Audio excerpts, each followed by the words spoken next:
جس میں حضرت آدم علیہ السلام کا عصا تھا، بہت سارے نبیوں کے تبرکات تھے. بنی اسرائیل اس صندوق کو لے کر چلتے تھے ہر جنگ میں. کبھی بھی جنگ میں جانا ہو تو وہ صندوق لے کر جاتے تھے، اس کو تابوت سکینہ کہتے ہیں. اسے رکھ کر کے دعا کرتے تھے، اللہ ان کو فتح عطا کرتا تھا. وہ تابوت بھی ختم کر دیا گیا تھا، وہاں سے غائب ہو گیا تھا. ہرکیولس کے زمانے میں سب ختم ہوا. ٹیمپل دوسری مرتبہ ڈسٹروائے ہوا ہے، ڈیمولش کر دیا گیا ہے. یہ بات آپ کے دماغ میں رہے. 2 مرتبہ تعمیر ہوا اور 2 ختم کر دیا گیا. ہیکل سلیمانی. اس کے بعد صدیاں گزر گئیں. رسول کریم صلی اللہ تعالی علیہ وسلم کی تعلیمات نے دنیا کو روشن کیا، اور پھر عیسائیوں کا قبضہ جو بیت المقدس پر تھا، سیدنا عمر فاروق رضی اللہ تعالیٰ عنہ کے زمانے میں ان سے بھی اس مقدس مسجد کو آزاد کرایا گیا، اور مسجد اقصی مسلمانوں کا اس وقت سے لے کر کے ایک مقدس مقام بن کر رہی. کب سے؟ حضرت عمر فاروق رضی اللہ تعالیٰ عنہ کے زمانے سے آج تک. ہاں، بیچ میں ایک مرتبہ اور عیسائیوں نے اس پر غلبہ کیا تھا، تو سلطان صلاح الدین ایوبی رحمت اللہ علیہ نے بھی اس مسجد اقصی کو آزاد کرایا. اس کے بعد سے آج تک. لیکن اس کا کیا جو ٹیمپل جو ٹوٹی. اب میں قریب آپ کے نتیجہ ریزلٹ کے قریب آ رہا ہوں. جس عبادت خانے کو یہودی بہت مقدس مانتے تھے، ہیکل سلیمانی، یہ 2 مرتبہ ٹوٹ گیا ہے. اب سنیے کہ ان کی بشارتوں میں یہ تک لکھا گیا ہے، جس وقت تم اپنا عبادت خانہ تیسری مرتبہ تعمیر کرو گے، تمہارا مسیحا آ جائے گا. اب اخبارات اٹھاؤ، اب انٹرنیٹ پر جا کر یہ بھی سرچ کرو 3rd ٹیمپل کیا ہے. میں نے یہ بھی پڑھا کہ ابھی کی نیوز ہے کہ اسرائیل میں یہ اعلان کیا گیا ہے کہ ہم 3rd ٹیمپل بنانے جا رہے ہیں. 3rd ٹیمپل کیا ہے؟ وہی ہیکل سلیمانی جس کے لیے یہ 70 سال سے فلسطینیوں کا قتل عام کر رہے ہیں، اور کتنی سرنگیں انہوں نے کھود کر کے دیکھی ہیکل سلیمانی کی باقیات کو ڈھونڈنے کے لیے. اب جلدی میں آ رہا ہوں. یہودیوں نے ابھی اپنے اخبارات میں یہ بھی اعلان کیا کہ ان کو تابوت سکینہ بھی مل گیا ہے. جو تابوت سکینہ غائب تھا وہ مل گیا، اور اس کے علاوہ وہ جگہ بھی مل گئی جہاں پر ہیکل سلیمانی تعمیر تھا. اب ان کو یہ خبر ہو گئی. آپ کو یہ ایگریمنٹ بھی میں یاد دلاؤں کہ آج سے 70 سال پہلے، سن 1948 کے قریب، جب بیت المقدس کے قریب یہودی جا کر رہنے لگے، اسرائیل ایک ملک کی شکل میں آیا، تو ایک ایگریمنٹ عرب ملکوں کے ساتھ یہ پاس ہوا تھا کہ یہ جہاں چاہیں رہیں اسرائیل میں، لیکن بیت المقدس کو ہاتھ نہیں لگائیں گے اور مسلمانوں کو جانے سے نہیں روکیں گے. تو انہوں نے سائن بھی کیا تھا، اور ان کا خیال یہ تھا کہ بیت المقدس الگ چیز ہے، ہمارا ہیکل سلیمانی الگ چیز ہے. لیکن اب جا کر انہیں یہ خبر ملی کہ ٹامب آف راک جس کو کہتے ہیں، جو پیلا گنبد مسجد اقصی کا دکھتا ہے، اب یہودیوں نے یہ اپنی تحقیقات میں کہا ہے ہیکل سلیمانی وہی تھا جہاں یہ ٹامب آف راک بنا ہوا ہے. اب ان کے لیے نہایت ضروری ہو گیا ہے کہ بیت المقدس کو شہید کر دیا جائے. ٹامب آف راک جس کو کہتے ہیں، یہ پیلا گنبد، قبۃ الصخرہ اس کا نام ہے، اس کو شہید کر دیا جائے، اور اس کا اعلان ہو چکا. اور چوتھی ایک اور بشارت سن لیجیے، جہاں پر مسجد اقصی قائم ہے، یہ یروشلم ہے. میں ان تمام باتوں کو جو پیش کر رہا ہوں، قانونی اعتبار سے بہت سارے لوگ سمجھتے ہیں ان پیچیدگیوں کو. جس نے بھی یہودیوں کے متعلق بات کی ہے اس کا قتل کر دیا جاتا ہے، مار دیا جاتا ہے. میں بار بار اس کا اعتراف کرتا ہوں، مجھے اس کی پرواہ نہیں. ہاں، اس کی پرواہ ضرور ہے کہ میں امت مصطفیٰ کو ان کی امانتیں سپرد کر کے جاؤں. کتمان علم حرام ہے. چوتھی ایک اور بشارت ان کے متعلق یہ آئی ہے کہ کب آئے گا ان کا مسیح دجال. یہ بھی کہا گیا ہے کہ یروشلم میں جب تمہاری حکومت کا سینٹر ہوگا تب تمہارا مسیح اتر کر آ جائے گا، تمہارا مسیحا آ جائے گا. اب تک اسرائیل کا کیپٹل سٹی یروشلم نہیں تھا، آج تک نہیں تھا. اور آپ کو ابھی پچھلے سال پتہ چلا ہوگا، امریکہ کے صدر ٹرمپ نے یہ اعلان کیا کہ میں امریکن ایمبیسی یروشلم منتقل کر رہا ہوں. جو اسرائیل میں اس کی ایمبیسی تھی، ظاہر سی بات ہے ایمبیسی وہاں ہوتی ہے جہاں ملک کی کیپٹل سٹی ہوتی ہے، راجدھانی۔ دلی میں سارے ملکوں کی ایمبیسیاں موجود ہیں، سفارت خانے دلی میں ہوتے ہیں۔ اسی طرح سے اسرائیل کے اندر جتنے بھی ملکوں کی ایمبیسیاں ہیں وہ تل ابیب میں تھیں، تل ابیب، لیکن اب اسے منتقل کر کے ٹرانسفر کر کے یروشلم میں لایا گیا، اور یہ اس بات کا اعلان ہے کہ یروشلم اب یہودیوں کا مرکز حکومت بننے جا رہا ہے 2019 میں۔ یہ اعلان ہوگا کہ 2019 میں یروشلم اب پورے ہندوستان، پورے اسرائیل کا مرکز ہوگا، کیپٹل سٹی ہوگا۔ اور یہ ان کی بشارتوں میں لکھا گیا ہے کہ جس وقت یروشلم تمہارا دارالخلافہ بن جائے، دارالحکومت بن جائے، مسیحا تمہارا آنے والا ہے۔ میں نے کتنی چیزیں بتائی، مقدس کتابوں کے اعتبار سے اگر دیکھا جائے، وہ لال بچیا بھی آ گئی، تھرڈ ٹیمپل کا ڈیزائن تیار ہو چکا، انٹرنیٹ پر یہ بھی دیکھنے کو ملا۔ میں نے یہ بھی سرچ کر کے دیکھا تو آج بیت المقدس جس جگہ پر واقع ہے اس کا گوگل میپ اگر نکالا جائے تو گوگل میپ میں سے بیت المقدس کو ہٹا کر کے تھرڈ ٹیمپل کی عمارت رکھی گئی، مجوزہ ابھی بنی نہیں ہے لیکن اس کی عمارت پیش کر کے دکھایا گیا پوری دنیا کو۔ اب ان یہودیوں کو خوف نہیں کسی سے، اس لیے کہ ہر عرب ملک کے بادشاہ میں انہوں نے اپنی زبان رکھی ہے، ہر عرب ملک کا بادشاہ ان کا پٹھو بنا ہوا ہے، ان کا خادم ہے۔ اب انہیں یقین ہے کہ مسلمانوں کی طرف سے آواز نہیں آنے والی ہے، ہم نے سبوں کو خرید لیا ہے۔ آپ کو یہ تک خبر نہیں ہوگی کہ تقریباً اسلامی ممالک نام سے جتنے آج جانے جاتے ہیں، ہر مسلمان بادشاہ کے گھر میں یہودی عورتیں پہنچی ہوئی ہیں، ان کی بیویاں یہودیاں ہیں۔ تقریباً ملکوں کی بات میں بتاؤں، بڑے پلاننگ کے ساتھ، بڑے منصوبوں کے ساتھ۔ میرے عزیزوں، حالات بہت عجیب و غریب ہیں، لیکن میں یہ بتانے جا رہا ہوں کہ اب اگلے جو آنے والے دن ہیں یہ ہمارے لیے بڑے چیلنجز کے ہیں اور بہت بڑے فتنے کے ہیں۔ جو دجال کے آنے کی علامتیں بیان کی گئی تھی تقریباً وجود میں آ گئی۔ اور ایک سنیے، حدیث رسول کریم صلی اللہ تعالی علیہ وسلم کے اعتبار سے دریائے تبری کا ذکر ہے۔ ایک دریا ہے جو اسرائیل اور فلسطین کے بیچ میں بہتا ہے، اس دریا کے متعلق یہ بھی فرمایا گیا جس وقت دریائے تبری سوکھ جائے دجال ظاہر ہوگا۔ اب دریائے تبری کے متعلق ہم نے خبر معلوم کی تو صرف 2.5 فٹ پانی بچا ہوا ہے، 2.5 فٹ پانی بچا ہوا ہے۔ اب یہ تمام علامتیں کیا مسلمانوں کو بیدار کرنے کے لیے کافی نہیں ہے؟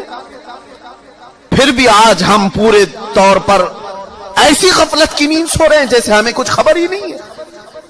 عزیزان گرامی وقار، قربان جاؤ میرے آقا کونین صلی اللہ علیہ وسلم کی خبروں پر۔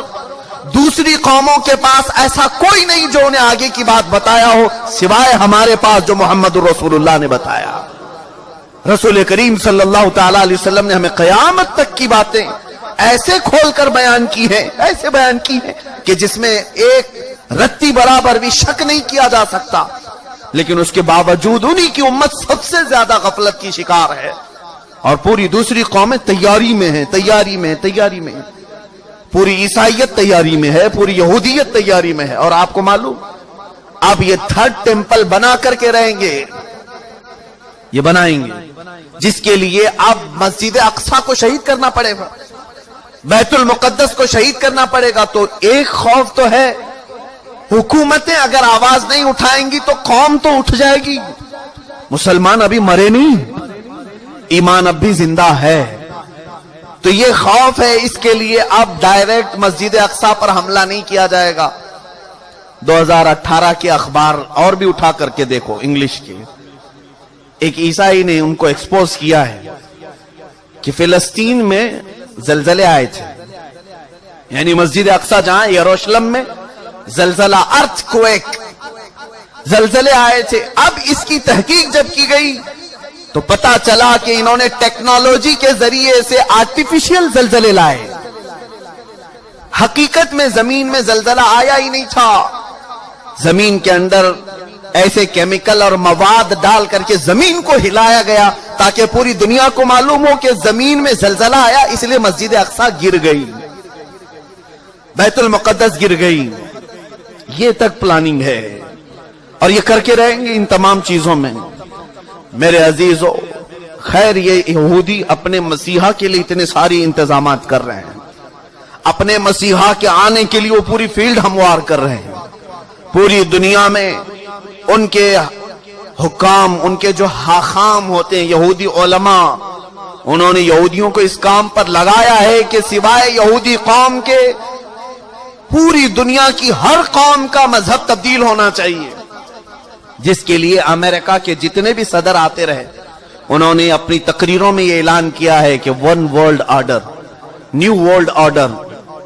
نیو ورلڈ آرڈر یہ آپ سنے ہوں گے یا نہیں سنے ہوں گے تو تحقیق کر کے دیکھ لینا۔ نیو ورلڈ آرڈر کا مطلب یہ ہے کہ امریکہ کے ڈریمز میں ہے، اس کے خوابوں میں ہے کہ پوری دنیا کا ایک مذہب ہونا چاہیے، پوری دنیا ایک ہی نیشنلٹی کی ہونی چاہیے، الگ الگ قومیں نہیں ہونی چاہیے، الگ الگ رنگ لباس، الگ الگ نسلیں نہیں ہونی چاہیے۔ اور اسی نیو ورلڈ آرڈر کو امپلیمنٹ کرنے کے لیے ہمارے ہندوستان میں سول کوڈ لایا جا رہا تھا، یہ سب اسی کا حصہ ہے۔ یہاں آپ کیا سمجھتے ہیں کہ ہمارے اوپر تخت پر بیٹھے ہوئے ہیں، یہ بظاہر دیکھنے میں چائے والے ہیں لیکن ہیں حقیقت میں یہودیوں کے غلام، پوری طور پر انہیں پروموٹ کیا جاتا ہے اسرائیل سے، اور یہ وہ تمام چیزیں کرنے جا رہے ہیں۔ پوری انڈیا کو کیش لیس کر دو، یہ بھی باتیں میں نے ابھی چند دن پہلے بتائی، کیش لیس کر دو، صرف ان کو اے ٹی ایم پر رکھو، کوئی بھی کیش نہیں رکھ سکتا۔ جانتے ہیں آپ کیوں؟ گورنمنٹ کے پاس ہے تمہارے آدھار کی تمام تفصیلات، آدھار کارڈ سب نے بنائے ہیں، ہم نے بھی بنائے ہیں، ہماری آنکھوں کے بھی، ہمارے ہاتھوں کے بھی، سب کچھ لے لیا گیا ہے۔ اور پھر ہمارے بینک کے سارے اکاؤنٹس کو آدھار سے جوڑا گیا ہے۔ جانتے ہیں آپ نے سارا اپنا مال بینک میں جمع کیا ہے، گورنمنٹ جس دن بھی چاہے آپ کا اکاؤنٹ ڈی ایکٹیویٹ کر سکتی ہے۔ آپ اگر ان کی باتیں نہیں مانتے، آپ ان کے ساتھ نہیں چلتے تو آپ کا اکاؤنٹ ڈی ایکٹیویٹ کر دیا جائے گا۔ جاؤ، کیا کرو گے؟ اب تم نے تو سارا مال وہاں رکھا تھا۔ یہ غلام بنانے کے طریقے ہیں کہ ہم جو کہہ رہے ہیں وہ مان لو، ورنہ پھر تم بھوکے مر جاؤ گے، تمہارے پاس کچھ نہیں رہے گا۔ اور حدیث پاک میں یہ اس کی بھی بشارت آئی ہے، رسول کریم صلی اللہ تعالی علیہ وسلم نے فرمایا قیامت کے قریب ایک زمانہ ایسا آئے گا کہ لوگ انسان کا گوشت کھائیں گے۔ پوچھا گیا ایسا کیوں؟ کہا قحط کی وجہ سے، بھوک مری کی وجہ سے، سامان لینے کے لیے ان کے پاس مال نہیں ہوگا، پیسے نہیں ہوں گے، ایک دوسرے کو کاٹ کھائیں گے۔ اب یہ حدیث پاک میں ہے اور وہ عمل لایا جا رہا ہے آج، اور شاید اب یہ اگلے سالوں میں یہ سب امپلیمنٹ ہوگا۔ آسٹریلیا میں ایک چپ نکالی گئی ہے، غالباً اس کا نام IRF یا RIFD ایسا کچھ نام ہے، کرپٹو کرنسی، یا ایک چھوٹی سی چاول کے دانے کے برابر ایک میموری کارڈ ہے جو ہاتھ میں انجیکشن کے ذریعے سے ڈالا جاتا ہے، اور اس میں سارا ڈیٹیلز تمہارا موجود ہوگا، تمہارے دستاویزات، تمہارے جائیداد، تمہاری پراپرٹی، تمہاری آئیڈینٹیٹی، تمہارے اکاؤنٹ کی ڈیٹیلز، سب کچھ اس کے اندر، اس چپ کے اندر ہوگا۔ اور جہاں آپ ٹچ کریں گے کسی اسکرین پر تو آپ کا سارے ڈیٹیلز آ جائیں گے، اور اسی کے ذریعے آپ کچھ بھی خرید سکتے ہو، مال میں کہیں پر بھی اپنے انگوٹھے کو اسکرین ٹچ کر کے اپنی ساری چیزیں خرید سکتے ہو۔ اس چاول کے دانے کے اندر تمہاری پوری تفصیلات ہوں۔ یہ کرپٹو کرنسی آسٹریلیا کی کئی کمپنیوں میں آج امپلیمنٹ ہو چکی۔ یہ تمام حالات کی طرف جو آج دنیا چھل پڑی ہے، جانتے ہیں کیوں؟ چند دنوں کے بعد پوری دنیا کو غلام بنایا جا رہا ہے۔ سارے لوگوں کو صرف وہی کرنا ہوگا جو ہمارے حاکم کہیں گے، ہمارے حکام جس انداز کی ہمیں آرڈر دیں گے وہی کرنا ہوگا۔ عزیزان گرامی وقار، شاعر نے بہت پہلے ہی ہمیں یہ کہا تھا، اٹھو وہ گر نہ حشر نہ ہوگا پھر کبھی، دوڑو کہ زمانہ چھال اپنی چل گیا، جاگنا ہے جاگ لو افلاک کے سائے تلے، حشر تک سونا پڑے گا پھر خاک کے سائے تلے۔ گرامی وقار، اس دجال کے آنے کی تو تمام بشارتیں دی گئی تھی، جو تمام علامات بیان کی گئی تھی تقریباً ہو چکی، اور اب یہودی اس کے انتظار میں ہیں۔